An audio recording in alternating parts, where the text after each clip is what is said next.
c'est Angèle, c'est l'actuelle news donc du 10 mai. Merci d'être là. Nous allons avoir un programme basé notamment sur la Switch 2 et la Switch normale, ainsi que sur Nvidia, un nouveau moniteur et plein d'autres choses.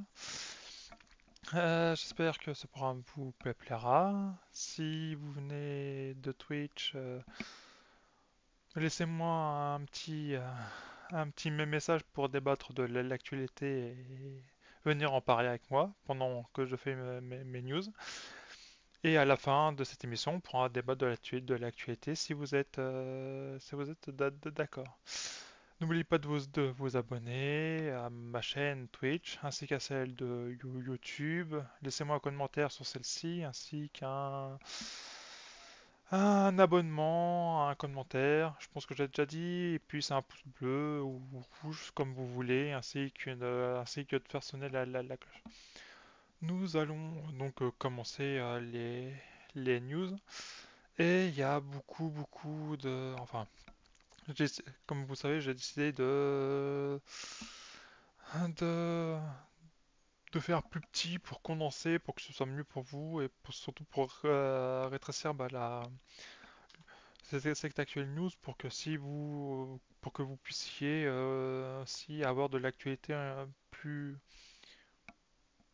dense et que vous ayez plein d'actualités et je pense de plus en plus à en faire quoi en 4, 5, voire peut-être même, comme je vous ai dit, réécrire peut-être les news à l'avenir pour que je puisse les dire avec mes mots ou alors condenser dès que là il y a 3 news sur la Switch, dont la Switch 2.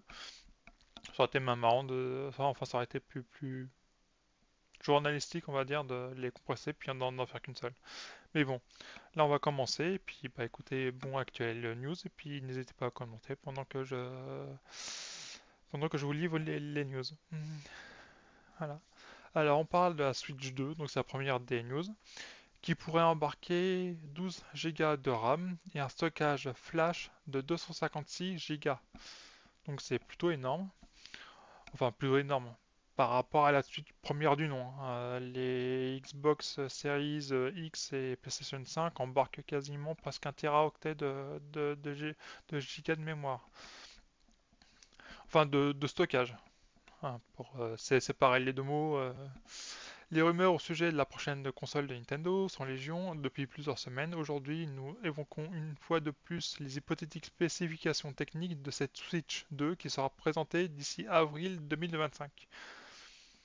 Selon un dernier rapport de Family Boards qui aurait scruté les données d'expédition et de douane entre Nintendo et Nvidia, la machine embarquerait 12 Go de RAM. Elle serait munie d'une mémoire LPDDR5 de 6 Go à 7500 MTS secondes, donc memory time. Je sais plus ce que c'est les MTS, donc je m'excuse. Ajoutons à cela le fait qu'un stockage flash USF 3.1 de 256 Go sera également de la partie. Cela représenterait une sérieuse amélioration par rapport à la Switch qui comprend que 4 Go de RAM LPDDR4 et un stockage maximal de 64 Go. Donc en effet, ce serait absolument énorme. Et puis, ah oui, ce sera vraiment énorme et surtout bah, que les spécificités qui commencent à arriver par rapport à ceux qui leak ou ceux qui fouillent même les différents sites de doigts ou autres sites où on dépose des brevets, on voit que la Nintendo Switch va vers, si c'est le cas, vers une Switch vraiment plus puissante qu'une PS4 Pro. Et selon des dernières rumeurs, bah, ce sera sa puissance, une fois dockée, sera comprise entre la PS4 Pro et la Xbox Series X, S, pardon. Donc ce sera une bonne puissance et vu comme Nintendo peut des fois mais superbement bien optimiser ses jeux, Le prochain Metroid Prime 4, je l'attends, mais de pied ferme avec celle-là. Hmm. Ensuite, d'après les rumeurs, la Switch 2 sera annoncée cet automne pour une sortie en mars 2025. Bizarre cette date. Après les propos du président de Nintendo, Shuntaro Furukawa, la semaine dernière au sujet de la prochaine console de l'entreprise, les joueurs étaient en ébullition. Toutefois, son intervention reste très énigmatique, nous ne savons encore rien sur cette fameuse machine. C'est alors qu'un journaliste brésilien, TVPH, a décidé de s'exprimer sur le sujet. Selon lui, une première révélation sur la console aura lieu cet automne, suivie d'une annonce complète en janvier et d'une sortie prévue en mars 2025. Il poursuit en déclarant que le Nintendo Direct de juin sera le dernier consacré à la Switch actuelle et que de nouveaux remasters y seront révélés. Il conclut en expliquant que Metroid Prime 4 pourra également être dévoilé pour une sortie prévue fin 2024. À chaque fois que j'entends le nom de ce jeu, j'ai mon petit cœur qui commence à battre. Ah oui. Ah ouais, en ça, entre Cyberpunk et 2077 et Metroid Prime, la trilogie, c'est mes FPS, mes deux cœurs qui me font battre à chaque fois. Voilà. Nous pourrons très rapidement vérifier la véracité de ces propos lors du prochain Nintendo Direct et dans les mois à venir. Voilà. Ah, vivement hein, que... Alors, il y en a qui aimeraient, genre comme nom, Super Nintendo Switch. Pourquoi pas, je trouve ça assez bien, je trouve. Ça fera un petit retour source. Ensuite, les jeux, ça c'est la petite mauvaise nouvelle là, par rapport aux possédeurs de Switch, hein, qui ne pourront plus partager du contenu sur X, Twitter, à partir du 10 juin.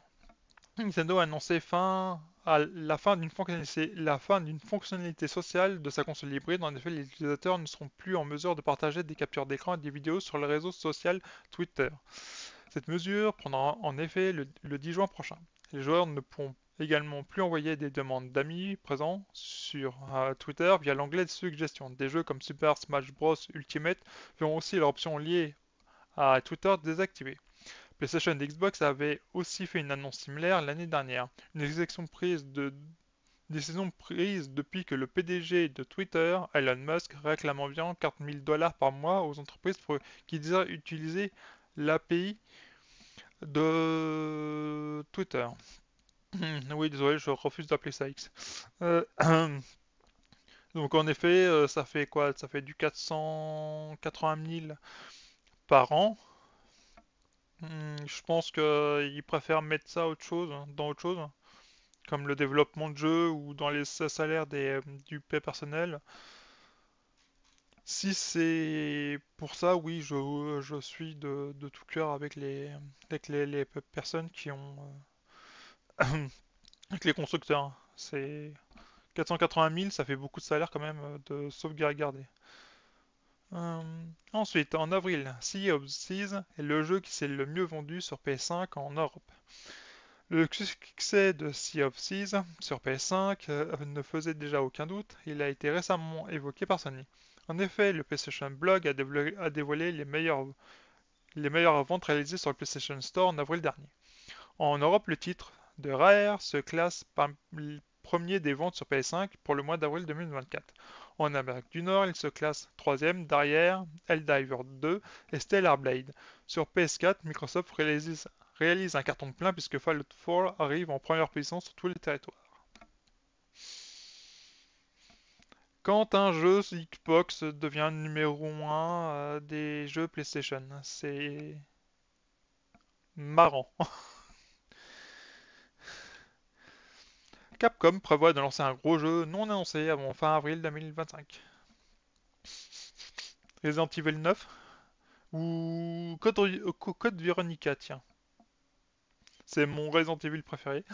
Cette semaine, Capcom a présenté ses excellents résultats réalisés au cours de la précédente année fiscale. Dans son document, l'éditeur japonais a également évoqué un mystérieux jeu qui devrait bientôt débarquer. Nous ne savons rien au sujet de ce titre, si ce n'est qu'il doit sortir durant l'exercice financier en cours, soit avant avril 2025. Il s'agit d'une sortie majeure qui sera annoncée à une date ultérieure.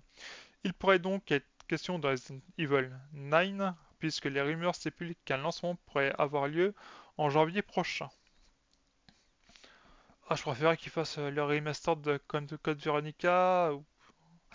Ah oui, allez-y quoi. On le demande tous à cœur et à cri dans le petit cœur. Ah. Tekken 8 peut rencontrer des crashs sur les PC équipés d'une GTX 10. Donc les 10, donc les 1050, 1060, 1070, 1080. Est-ce qu'il y a une 1090? Je ne pense pas. Ou alors une Titan. Je pense qu'ils étaient encore à faire des Titans à l'époque. Nvidia a pointé du doigt un bug qui se manifeste dans Tekken Week. En effet, le patch note dans les dernières mises à jour des drivers sur les cartes graphiques de la firme américaine évoque un souci embêtant.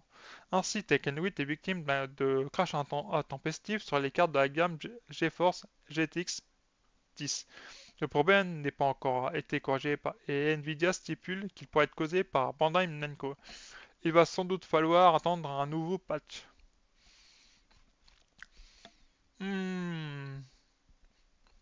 Mais il y en a qui jouent ça sérieusement avec une GTX 10 de nos jours. Quoi que je dis des bêtises. Sur le dernier rapport Steam, il y avait encore beaucoup de modèles 10 joués. En tout cas, bah écoutez, un peu de patience. Marvel Rivals, du gameplay montrant les capacités des personnages en fuite. Décidément, les leaks s'enchaînent pour Marvel Rivals. Cette semaine, le titre multijoueur de NetEase avait déjà laissé échapper la liste de ses 30 héros jouables. Maintenant, c'est du gameplay qui nous est montré par FireMonkey sur Twitter. On y voit le menu du jeu qui vise à présenter les capacités des différents personnages. Bien entendu, la vidéo pourrait être retirée dans les heures à venir. Donc je vous la diffuse pas, c'est du leak. Donc, vous avez son... Alors c'est tiré du bas, Fire Monkey, si vous voulez le trouver sur Twitter. Et ainsi accéder à la vidéo, puis pour voir. Ensuite, News Hardware, première. Lenovo va sortir un écran gaming 2K, le R27QE, le 16 mai prochain. Un tout nouvel écran fera son entrée chez Lenovo dès le 16 mai prochain, qui nous offre un léger aperçu de ce qu'il proposera. Nous devrions profiter d'une dalle 2K Fast IPS de 27 pouces, prenant en charge la résolution QHD. Pour satisfaire les joueurs, il propose un taux de rafraîchissement de 180 Hz, donc 180 FPS max, ainsi qu'un temps de réponse réglable entre 1 et 4 millisecondes GTG. Il est également équipé du HDR 400 pour offrir une belle plage dynamique et une meilleure qualité visuelle. Nous espérons connaître son prix très prochainement. Donc un bel écran pour tous ceux qui veulent changer. Oui, je continuerai à faire des news un peu comme ça, vu que je suis moi-même PCiste. Je trouve ça... Alors par contre, le nombre d'écrans 2K qui sort plutôt que 4K, est-ce que ça traduit pas quelque chose qui fait que on préférait avoir une résolution moindre et plus de FPS et donc avoir un jeu plus fluide plutôt qu'un jeu plus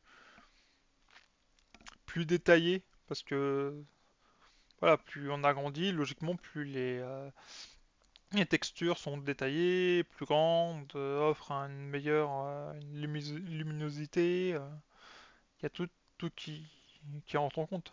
Là, on voit un défilement d'écran de 2K. C'est impressionnant. Je pensais qu'on allait avoir plutôt des 4K à tir larigot, plutôt voire même pourquoi pas des 8K, voire au-delà. Mais non, ça continue. Hmm. Ensuite, news sur Nvidia qui devrait produire des GPU R100 de nouvelle génération au quatrième trimestre 2025 selon les rumeurs. Il semblerait que Nvidia soit en train de préparer de nouvelles avancées dans cette technologie d'IA avec l'introduction d'une nouvelle puce de la série R, plus connue sous le nom de R100. Sa production de masse serait prévue pour le quatrième trimestre 2025 et représenterait une avancée stratégique en matière de capacité de traitement et d'efficacité énergétique. Connu sous le nom de code Rubin ou Rubin, je pense qu'on dit Rubin, cette architecture devrait répondre aux problèmes de consommation d'énergie dans les domaines de l'informatique haute performance. De plus, elle disposerait de chipsets plus grands et puissants, d'une meilleure bande passante ainsi que l'intégration de 8 piles HBM4 et d'une solution de mémoire de pointe offrant des améliorations substantielles. La course à l'IA semble bel et bien amorcée. Nvidia semble vouloir asseoir sa réputation de leader dans le secteur. Effectivement, Nvidia est la première entreprise sur l'IA, en tout cas en matière de hardware. Et, et, euh, et ça fait que sa capitalisation boursière a dépassé les 2000 milliards d'euros ou de dollars. Je pense que c'est plutôt les dollars. Mais je sais pas si vous vous imaginez en capitalisation boursière. Plus de 2000 milliards de dollars. C'est absolument énorme pour une entreprise. C'est gigantesque et je pense qu'elle est même première ou deuxième, quelque chose comme ça, Nvidia, dans la capitalisation boursière. C'est absolument dingue. Ensuite, on termine on, on termine Nvidia par testerait des modules de refroidissement pour ses RTX 50 Blackwell. Selon les rumeurs, Nvidia aurait commencé de nombreux tests et vérifications de ces modules de refroidissement de nouvelle génération qui devraient être intégrés au GPU RTX 50 Blackwell. Alors que certains parlent d'un lancement au cours du second semestre de cette année, des sites comme Bench Life font état des travaux préparatoires et sur les solutions de refroidissement. Ce plan, qui se déroulerait en 4 phases, permettrait de tester des puissances très élevées, allant jusqu'à un SKU de 600 watts et d'autres plus faibles à 250. Pour l'instant, cette nouvelle série de GPU reste très floue. Il faudra donc patienter un certain temps avant de voir des informations officielles de la part de Nvidia. Donc est-ce qu'on va avoir un refroidissement plus performant avec des cartes qui chauffent moins et ainsi de suite, ainsi de suite, et ainsi de suite? Ah, je l'espère. Parce que franchement, c'est... Ah ouais, les dernières cartes là, elles consommaient follement et elles chauffaient... On va pas dire qu'elles chauffaient beaucoup, mais elles chauffaient quand même, hein. Elles étaient... Voilà, les 70 degrés, les Nvidia, ma modèle standard, elles atteignaient. Donc c'est pas, donc on n'a pas un ordinateur non plus frais et optimal. Même s'ils ont fait d'énormes progrès et ça se voyait quoi. Prochaine news. L'Asus ROG Ally X se dévoile, mais sans détailler ses spécificités techniques. Comme promis, Asus a levé le voile sur sa nouvelle console portable. Nous sommes donc pas, pas en phase d'une ROG Ally 2, mais d'une à la ROG Ally-X. Il s'agit tout simplement d'une évolution par rapport au modèle lancé en juin 2023. Ainsi, cette machine sera commercialisée au cours du second semestre 2024. Elle utilisera le même processeur AMD Z1 Extreme et le même écran 7 pouces avec un taux de rafraîchissement de 48 à 120 Hz VRR. Pour ce qui est des changements, on notera le collier noir, une meilleure autonomie. Selon le constructeur, la batterie ira au-delà des 40% de durée de vie en plus. La ROG Ally X aura également droit à plus de 12 Go de RAM. À l'heure actuelle, le fabricant n'a pas souhaité révéler les caractéristiques exactes de sa console.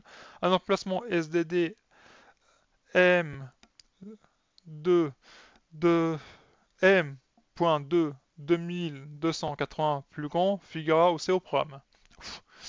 Ajoutons à cela que le Lie X profitera d'une meilleure réparabilité grâce à des joysticks repensés et facilement interchangeables. La machine sera plus lourde à cause d'une batterie plus importante et des poignées retravaillées. Des ajustements ont été apportés aux pattes directionnelles et aux gâchettes.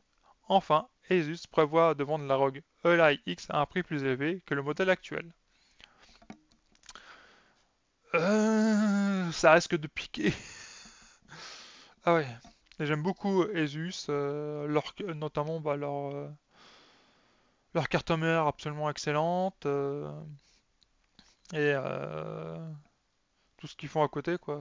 Leurs boîtiers, leurs cartes graphiques, ils sont vraiment très bons et dès qu'ils ont sorti pas portable, c'était clairement du bon et surtout bonne concurrente solide face à la Steam Deck qui a décidément tout raflé dans les alternatives à la Switch et qui était pour moi très bonne quoi.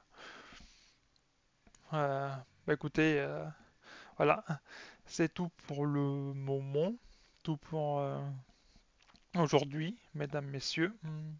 J'espère que ça a été et que ça vous a plu. Voilà, c'est la fin de cette actuelle news. J'espère vous retrouver demain à 12h45 pour un nouveau numéro d'Actual News. En sachant qu'à partir de mardi, je serai en vacances, donc j'essaierai d'enregistrer des Actual News encore plus courtes sur ma chaîne YouTube. Et je vous, voilà, donc je ferai à partir de samedi, je ferai des annonces pour vous dire de vous diriger plutôt par là pour avoir voilà, pour avoir votre actuelle news plutôt qu'ici. Je vous remercie de m'avoir suivi. N'oubliez pas de vous abonner aussi bien à Twitch qu'à YouTube. Laissez-moi un commentaire ou un mot sur le chat. Faites tous les trucs que YouTube aime aussi, genre les pouces, la cloche, si ça veut, pour me donner de la force aussi. Et puis, bah écoutez, moi je vous remercie. Je vous souhaite un bon week-end pour tous ceux qui partent. Pour les amoureux du gaming, nous on se retrouve ce soir à 19h30 pour une session sur Call of. On terminera ensemble l'événement qui a lieu. Et pour ceux qui sont pour l'actuelle news, à demain, 12h45. Au revoir.